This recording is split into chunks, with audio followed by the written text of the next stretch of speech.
सांबा के international border पर देर रात हुई घुसपैठ में एक पाकिस्तानी घुसपैठिए को ढेर कर दिया है और अब उसका शव भी बरामद कर लिया है, जिसकी उम्र है वो 45 से 50 साल के करीब है। उससे कुछ बरामद नहीं हुआ है, ये जानकारी मिली है, लेकिन बीएसएफ के बड़े अधिकारी यहाँ पे मौके पे पहुंच चुके हैं और हम इसी पोस्ट के बिल्कुल बाहर खड़े हैं। यहाँ पे ये जिनका ये दायरा था, जो इंटरनेशनल बॉर्डर का दायरा था, यहाँ पे देर रात पाकिस्तान ने घुसपैठ करने की प्रयास किया, लेकिन मुस्तैद बीएसएफ के जवानों ने उसे ढेर कर दिया।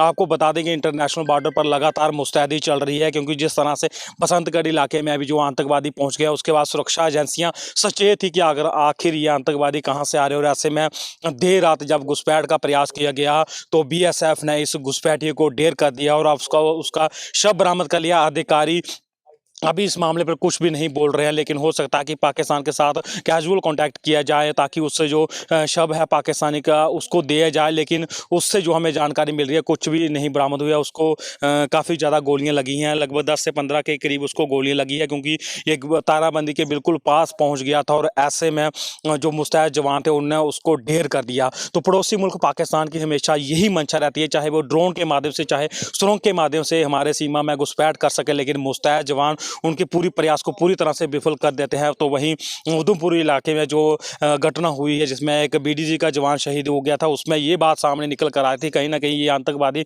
इंटरनेशनल बॉर्डर से घुसपैठ करके आए हों। और ऐसे में अब एजेंसियां सचेत हो गई थी, बॉर्डर पर जवान थे पूरी तरह से मुस्तैद थे। और उसी का नतीजा है कि जब ये घुसपैठ करने का प्रयास कर रहा था घुसपैठिया, इसको ललकारा गया, वापस भेजने के लिए कहा गया, लेकिन ये वापस नहीं किया गया, तो इसे वहीं पर ढेर कर दिया और अब इसका शव बरामद कर लिया गया है। पंजाब के टीवी के लिए अजय सिंह।